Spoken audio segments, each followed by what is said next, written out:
আসসালামু আলাইকুম, welcome from papa and মাবরুর। সবাই কেমন আছেন? আশা করছি সবাই অনেক ভালো আছেন। আজ আমি বাংলাদেশ তাদের আপকামিং চ্যাম্পিয়ন্স ট্রফির জন্য যে স্কোয়াডটা ঘোষণা করেছে, এই স্কোয়াড নিয়ে কথা বলবো। আমার মতে এই স্কোয়াডটা কেমন হয়েছে বা ভালো হয়েছে কিনা, বা কেমন হওয়া উচিত ছিল, কতটুকু বেটার হতে পারতো, এইসব ব্যাপার নিয়ে কথা বলবো। তো শুরুতেই আমি আপনাদের কাছে একটু বলে নিই, এখন বিপিএল চলছে, বিপিএল T20 টুর্নামেন্ট, আর ওটা হবে champions trophy one day tournament. দুইটার মধ্যে বিস্তর ফারাক। সো T20 পারফরমেন্স এবং ওয়ান ডের সাথে তালগোল পাকানো যাবে না, এক। আর দুই, আমাদের খেলাগুলো কোথায় পড়বে? আমাদের খেলাগুলো পড়বে দুবাই, পাকিস্তানে, মিলিয়ে ঝিলিয়ে আমাদের খেলা পড়বে। আর চ্যাম্পিয়ন্স ট্রফি যদি আমরা পরের রাউন্ডে যাই, তো যাই বা না যাই, যদি যেতে পারি তাহলে তো আলহামদুলিল্লাহ, যদি না যেতে পারি তার আগে আমাদের 3টা ম্যাচ থাকবে। তো এগুলো হচ্ছে ফ্যাক্ট।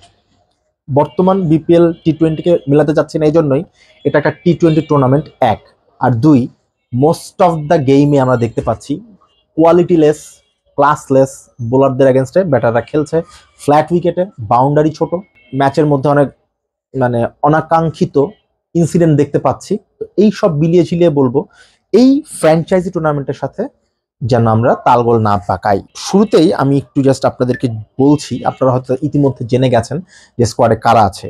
নাজমুল শান্ত অধিনায়ক, জাকের আলী, মুশফিকুর রহিম, পারভেজ হোসেন ইমন, তানজিদ হাসান, তৌহিদ হৃদয়, মাহমুদুল্লাহ রিয়াদ, মেহেদী হাসান মিরাজ, নাসুম আহমেদ, রিশাদ হোসাইন, সৌম্য সরকার, তানজিম হোসাইন সাকিব, মুস্তাফিজুর রহমান, নাহিদ রানা এবং তাসকিন আহমেদ। এই হচ্ছে 15 জনের একটা স্কোয়াড বাংলাদেশ দলের আপকামিং চ্যাম্পিয়ন্স ট্রফিতে। তো এখানে আমি একটু অ্যাড করব, রিসেন্টলি অস্ট্রেলিয়া তারাও কিন্তু দল ঘোষণা করেছে, বা আরো অনেকগুলো দলই তাদের দল ঘোষণা করে ফেলেছে, নিউজিল্যান্ড সহ অনেক দেশ। মোস্ট অফ দ্য দলকে আমরা দেখেছি তারা অভিজ্ঞতাকে গুরুত্ব দিয়েছে। শুধু এইবার না, অলমোস্ট প্রতিটা টুর্নামেন্টে আমরা খেয়াল করি যে অভিজ্ঞতাকেই বড় বড় দল যারা তারা গুরুত্ব দেয়, তার মানে অভিজ্ঞতা ম্যাটার করে। একমাত্র বাংলাদেশকেই দেখি তারা এই ধরনের বড় টুর্নামেন্টগুলোতে, বৈশ্বিক টুর্নামেন্টগুলোতে তারা এক্সপেরিমেন্ট করে। তাদের তখন অনেক এক্সপেরিমেন্ট করার প্রয়োজন হয়, তাদের নতুন নতুন ডেবিউ করাতে হয় খেলোয়াড়দের। এমন সব খেলোয়াড়দের ডেবিউ করায় যাদের ডোমেস্টিকেও আহামরি তেমন কোনো পারফরমেন্স থাকে না, তাদের নিয়ে প্রপার এক্সপেরিমেন্ট করা হয়। যদি ডোমেস্টিকে যদি আহামরি পারফরমেন্স থাকে, ইন্টারন্যাশনাল খেলেনি, তাদেরকে ডেবিউ করানো যেতেই পারে। বাট যাদের ডোমেস্টিকে অ্যাভারেজ পারফরমেন্স, বাট বা আমাদের নির্বাচকরা গ্যাম্বলিং করতে চায় যে এই খেলোয়াড়টাকে দেখি তো, এই খেলোয়াড়টা কতটুকু ভালো খেলতে পারে কিনা, কাইন্ড অফ যে একটু ইমাজিনেশন, রাজা বাদশাদের ইমাজিনেশনটা যেমনটা হয় ঠিক তেমনটাই। এবারও তার ব্যতিক্রম না। আগেও আমরা দেখেছি এরকম এক্সপেরিমেন্ট হয়েছে, এবারও হয়তো হবে, বা অলরেডি স্কোয়াড দেখে বোঝা যাচ্ছে যে এরকম এক্সপেরিমেন্টাল একটা স্কোয়াডই যাচ্ছে কিছুটা। শুরুতে বলি, আমরা জানতাম যে দলের অধিনায়ক হবে নাজমুল শান্ত। জাকের আলী অনেক রিসেন্টলি তার ওয়ানডে পারফরমেন্স দুর্দান্ত ছিল, বিশেষ করে সদ্য সমাপ্ত হওয়া যে সিরিজটা ওয়েস্ট ইন্ডিজের এগেনস্টে, সেখানে কিন্তু মাহমুদুল্লাহ এবং জাকের আলী দুর্দান্ত খেলেছে। এক কথায় বলা যায় তাদের পারফরমেন্সের জন্যই আমাদের দলের স্কোরটা কিন্তু প্রতিটা ম্যাচে সম্মানজনক জায়গায় গিয়েছে। ইভেন T20-তেও জাকের আলী তো এখন দারুণ ছন্দে আছে। মুশফিক রহিম লম্বা একটা ব্রেকে আছেন উনি এবং ওই ব্রেকের আগেও কিন্তু তেমন ছন্দে ছিলেন না, রিসেন্ট বিপিএলেও কিন্তু ছন্দে নাই। হ্যাঁ, এখানে আপনারা বলতে পারেন তাহলে বিপিএল প্রসঙ্গ এখন কেন আনছি? তো আমাদের একটা এক্সপেরিয়েন্স খেলোয়াড় যে আগেও ছন্দে ছিলেন না, রিসেন্ট বেশ কিছুদিন ধরে টেস্ট সিরিজ গেল, বেশ কিছু ওয়ানডে সিরিজ গেল, সেখানে ছন্দে ছিলেন না, এখন বিপিএল হচ্ছে, এখানেও উনি কিন্তু তেমন কিন্তু রানে টাচে নাই, তারপরে দলে আছে অভিজ্ঞতার বিচারে। সো এটাকে আমি অ্যাপ্রিসিয়েট করি। আর কোনো সন্দেহ নাই, যে কোনো দিনই মুশফিক এমন আউট ফর্মে থাকলেও সেই আমাদের দলের সেরা ব্যাটসম্যান, এখানে কোনো সন্দেহ নেই। তানজিদ হাসান তামিম, তাকে দিয়েই অ্যাকচুয়ালি আমাদের মূল এক্সপেরিমেন্ট শুরু হয়েছিল গত বিশ্বকাপ থেকে। অ্যাকচুয়ালি বিশ্বকাপের আগে থেকেই শুরু হয়েছিল, এটা এশিয়া কাপ থেকে শুরু হয়েছিল। সেখানে উনি ফ্লপ ছিল, একটা ম্যাচ ভালো খেলা, একটা ম্যাচ ফ্লপ, এরকম ভাবে অ্যাভারেজ। ইভেন ওয়ার্ল্ড কাপে আহামরি তেমন পারফরমেন্স ছিল না। তবে এবার যে রিসেন্ট শেষ হওয়া যে ওয়ানডে সিরিজটা, সেখানে কিন্তু টাচে ছিল। তো তানজিদ তামিমের টাচেই আছে এখন পর্যন্ত, সে কিন্তু রেগুলার বেজে যে এক্সপ্লোসিভ ব্যাটিং করাটা, সেই টাচে কিন্তু সে নেই। তৌহিদ হৃদয় সম্পর্কে আমার একটা কথা আছে, সন্দেহ উনি একজন দারুণ ব্যাটসম্যান। অফসাইডে ওনার অনেক ল্যাকিংস আছে, অনেক অভাব আছে। তো একজন আমাদের জেনুইন ব্যাটারের কাছ থেকে কিন্তু এই ধরনের পারফরমেন্স কিন্তু আমরা কখনো আশা করি না। এখন তৌহিদ হৃদয় যে পারফরমেন্সটা করে, ধরেন অনেক ডিফেন্সিভ মুডে খেলে যে পারফরমেন্সটা সে দলের জন্য ডেলিভার করে, সেটা দেখা যায় যে মন্দের ভালো। আপনি বলবেন হ্যাঁ খেলেছে তো, 36 তো করেছে 49 বলে, হ্যাঁ 43 তো করেছে 67 বলে, যেটা মোটেও দলের জন্য ভালো কিছু বয়ে আনে না। আর উইকেটে থ্রো করার পর জাস্ট অনেক গ্রিভেন্স তার। আপনি এবারে বিপিএলও দেখবেন কোয়ালিটি বোলিং এর এগেইনস্টে সে কিন্তু নিষ্প্রভ। যখনই কোয়ালিটিলেস বল আসে, স্ট্যাম্পের উপরে বা স্ট্যাম্পের বাইরে থেকে বের হয়ে যাচ্ছে এমন বল, ভালো খেলে। তো তৌহিদ হৃদয় এখন কিছু করার নেই, আবার চাইলে করার ছিল। এখন হয়তো আমি তৌহিদ হৃদয়কে নিয়ে কথাগুলো বলছি, সমালোচনার শিকার হতে পারি। এখন আপনি বলতে পারেন তাহলে কি আপনি চান না যে তৌহিদ হৃদয় দলে থাকুক? হ্যাঁ, অবশ্যই তৌহিদ হৃদয় দলে থাকবে। তবে তৌহিদ হৃদয়ের এখনকার যে অবস্থা, তার যে ইন্টারন্যাশনাল ম্যাচগুলোতে তার যে ম্যাচুরিটি লেভেল, আমার মনে হচ্ছে না যে ইন্টারন্যাশনালকে মিট করার মতো ম্যাচুরিটি লেভেল তৌহিদ হৃদয়ের রয়েছে। তো এখানে নির্বাচকরা কিছুটা সাহসী হতে পারতেন। মাহমুদুল্লাহ রিয়াদ ওয়ানডেতে বরাবরই দারুণ ফর্মে থাকেন, কিন্তু উনি যদি চান যে নিজের জন্য না খেলে দলের জন্য খেলি, তাহলে ওনার পারফরমেন্স অনেক ভালো হয়, দলও উপকৃত হয়। তো এই পারফরমেন্স যদি মাহমুদুল্লাহ রিয়াদ শো করতে পারে, ডেফিনেটলি দলের জন্য তাকে প্রয়োজন, সবসময় প্রয়োজন। আশা করবো উনি ওনার এই পারফরমেন্সটাই দেখাবেন দলের জন্য। মেহেদী হাসান মিরাজ ক্রাইসিস ম্যান বলা যায় বাংলাদেশ দলের। যে কোনো ক্রাইসিসের মোমেন্টে মেহেদী হাসান মিরাজ জ্বলে ওঠে। ওপেনিং স্লটে ব্যাটার নাই, মিরাজকে পাঠাও। 3 নম্বরে ব্যাটার নাই, মিরাজকে পাঠাও। 4 নম্বরে ব্যাটার নাই, মিরাজ। তবে মেহেদী হাসান মিরাজের জন্য একটা নির্দিষ্ট স্লট করা উচিত, যে উনি 3-এ খেলবেন বা 4-এ খেলবেন, এটা মাথায় রেখেই তাকে খেলানো উচিত। আর এটা মাথায় রেখে যদি তাকে খেলানো যায়, তবে মিরাজের কাছ থেকে কিন্তু ভালো আউটপুট আসা সম্ভব, এবং উনি বাংলাদেশের অন্যতম সেরা ব্যাটার হওয়ার ক্ষমতা রাখেন।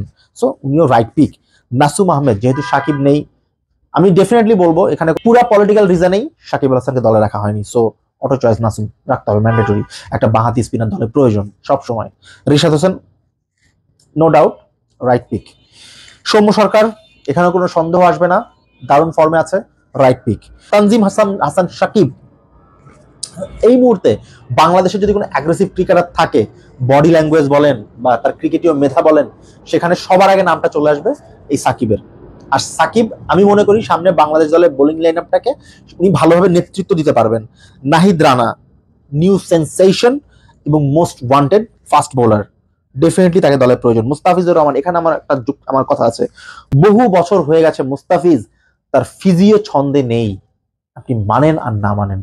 বৈশ্বিক আসরগুলোতেও নাই, বড় ভাইটাল ম্যাচও তাকে ওরকম মুডে পাওয়া যায় না। মোস্ট অফ দ্য ম্যাচে মুস্তাফিজ রান লিক করে, কালে ভদ্রে 10টা ম্যাচের একটা ম্যাচে হয়তো কিছুটা প্রোটেক্টিভ বোলিং করে। যদিও বাঁহাতি পেসারের প্রয়োজন, শরীফুল বলতে পারেন ছন্দে নাই, তারপরেও আপনি শরীফুলের এই রিসেন্ট কয়েকটা গেমের জন্য শরীফুলকে দল থেকে কিন্তু ড্রপ করতে পারেন না। এখন ব্যাপারটা হয়েছে কি, যে মুস্তাফিজ যাই খেলুন না কেন, মুস্তাফিজ তাকে তোমার খেলাতেই হবে, ওই হিসাব থেকেই অ্যাকচুয়ালি নির্বাচক তাকে দলে নিয়েছেন। বাট তারপরেও আমি মনে করি ডেথ বোলিং হোক বা নতুন বলের সুইং এর কথা যদি আপনি মাথায় রাখেন, শরীফুলের বিকল্প নেই। আর বৈশ্বিক আসরগুলা কিন্তু পুরো স্পোর্টিং উইকেটে হয়, সেখানে বোলাররাও যেমন অ্যাডভান্টেজ পায়, ব্যাটাররাও অ্যাডভান্টেজ পায়, যে যার ক্যালিভার দিয়ে খেলে। তো এরকম জায়গায় শরীফুলকে প্রয়োজন ছিল।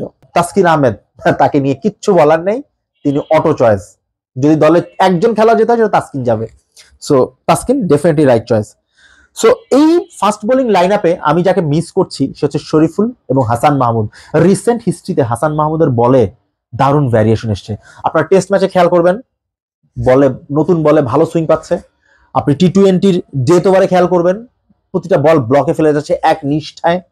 এবং ওয়ানডেতে আমি মনে করি হাসান মাহমুদ দারুণ একটা পিক হতে পারতো। আমি হাসান মাহমুদ মিস করছি।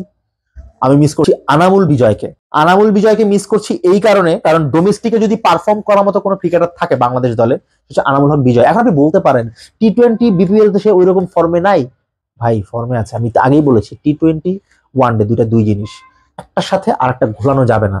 সো আনামুল বিজয় ডেফিনেটলি তাকে দলে প্রয়োজন ছিল, এবং তাকে আমি চাচ্ছিলাম যেমন লম্বা সময় ধরে অনেক ক্রিকেটাররা সুযোগ পায়, ওইরকম আমি চাচ্ছিলাম যে আনামুল বিজয়ও যেন একটা লম্বা সময় ধরে রেগুলার দলে থাকে, দলে যেন সুযোগ পায়। আমি ওই জিনিসটা চাচ্ছিলাম।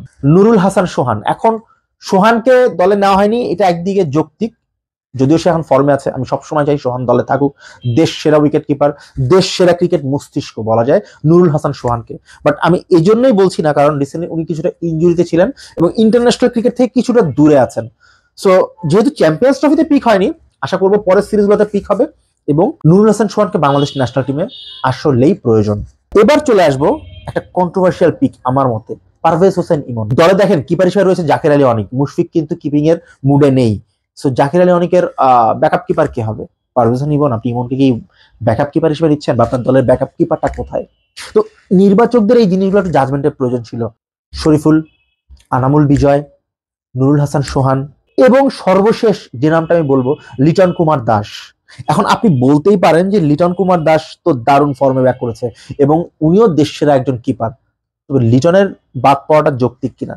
দেখেন লিটন হ্যাঁ 100 করেছে, এবং আমি আমি আমার মতবাদে আমি একদম অটুট থাকবো। লিটন একটা কোয়ালিটিলেস বোলিং এর এগেনস্টে খেলেছে, এটা লিটনের অপরাধ না। তবে তার রানে ফেরার জন্য, তার কনফিডেন্সের জন্য এমন একটা ডিস্ট্রাকটিভ ইনিংস এর অবশ্যই প্রয়োজন ছিল লিটনের, এবং সেটা লিটন পিক করেছে। লিটন যে আউট ফর্মের মধ্যে দিয়ে যাচ্ছিল, এই আউট ফর্মের কারণেই লিটন দলের থেকে জায়গা হারিয়েছে। তবে ব্যাকআপ ক্রিকেটার হিসেবে তার নাম ঘোষণা করা যেতে পারতো, হয়তো নির্বাচকটা করেও ফেলবে, এখনো অনেক সময় বাকি, যে কেউ ইঞ্জুরিতে পড়তে পারে, এবং ইঞ্জুরি রিপ্লেসমেন্টে যদি কেউ দলে জয়েন করে সেটা হবে definitely Liton Kumar Das. Liton form carry করছে, এটা বাংলাদেশ ক্রিকেটের জন্য অবশ্যই ভালো সংবাদ। তবে তার পারফরমেন্সের কারণেই লিটন কুমার দাস দল থেকে বাদ পড়েছে, আবার লিটন কামব্যাকও করবে, কোনো সন্দেহ নেই এতে। মিসিং আনামুল হক বিজয়, আমি বরাবরই বলবো তার প্রতি অবিচার হয়েছে, এবং মাঝে মধ্যে দায়ভারটা তার উপরে দিতে মনে চায়, কিন্তু কিছু করার নেই।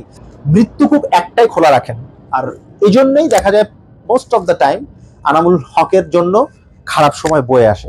তো যাই হোক, ওভারঅল বাংলাদেশের স্কোয়াড একেবারে ফেলার না, একেবারে ভালো না, মানে মিলিয়ে ঝিলিয়ে স্কোয়াডটা। দেখা যাক, লেটস সি কেমন করি আমরা এবার চ্যাম্পিয়ন্স ট্রফিতে। তবে সবশেষে আমি যাকে মেনশন করতে যাচ্ছি, সাকিব আল হাসান, এই লোকটার কারণেই অ্যাকচুয়ালি আমাদের চ্যাম্পিয়ন্স ট্রফিতে আসা। শ্রীলঙ্কার সাথে ওই ম্যাচে তার অমন বিধ্বংসী ব্যাটিং, এবং যে কোনো দিন বাংলাদেশের ব্যাটারদের মধ্যে যদি আপনি র্যাঙ্ক করেন, সেখানে সাকিব আল হাসানের নামটা বলা যায় সবার উপরেই থাকবে। তো নির্বাচকরা তাকে এই ছুতায় বাদ দিয়েছে যে আমরা বোলিং অলরাউন্ডার হিসেবে সাকিবকে চাচ্ছি না।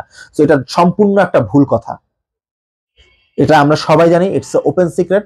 সাকিব আল হাসান দল থেকে ড্রপ হয়েছে তার পলিটিক্যাল পারফরমেন্সের কারণে। একজন ব্যাটার হিসেবে যদি সাকিবকে বাংলাদেশ দল ক্যারি করতো, এটা বাংলাদেশের জন্য মোটেও লস প্রজেক্ট হতো না। আমরা মিস করছি ডেফিনেটলি তামিম ইকবালকে, তার সার্ভিসটা আমাদের প্রচন্ড প্রয়োজন ছিল। যে ফিটনেস, এই ফিটনেস নিয়ে তামিম কাজ করলে আমার মনে হয় না চ্যাম্পিয়ন্স ট্রফির আগে কোনো প্রবলেম হতো, সে কামব্যাক করতেই পারতো। যে কোনো দিন এখনো বলবো তানজিদ তামিম বা পারভেজ ইমন বা যে কোনো টপ অর্ডার ব্যাটারদের থেকে Tamim one of best batter, কোনো সন্দেহ নেই এতে। তবে ইগোর একটা ব্যাপার থাকে বড় ক্রিকেটার বাংলাদেশ দলের, হয়তো ইগোর ব্যাপার থেকেই তারা নিজেদেরকে বাংলাদেশ দলকে সরিয়ে নিয়েছে। তামিম ইকবাল, সাকিব আল হাসানকে সরে যেতে হয়েছে পলিটিক্যাল রিজনের কারণে। তো এইসব ব্যাপারের কারণেই বাংলাদেশ ক্রিকেট পিছিয়ে যায়। রিসেন্ট সাকিবের যদি আপনি টি10 টুর্নামেন্টসের পারফরমেন্স দেখেন, সেখানে কিন্তু দারুণ একদম বিস্ট মুড়ে ছিল আমাদের সাকিব আল হাসান। তামিম বিপিএল এ বেশ ভালোই টাচে আছে, বেশ ভালোই ছন্দে আছে, অনেকদিন পর সে ক্রিকেটে ব্যাক করেছে, ব্যাক করে কিন্তু ভালো করছে। তো যাই হোক, ওভারঅল টিমটার জন্য শুভকামনা রইল, আশা করবো ভালো খেলবে। সবাই সুস্থ থাকেন, ভালো থাকেন। পরবর্তী ভিডিও নিয়ে কাম ব্যাক করছি। আল্লাহ হাফেজ।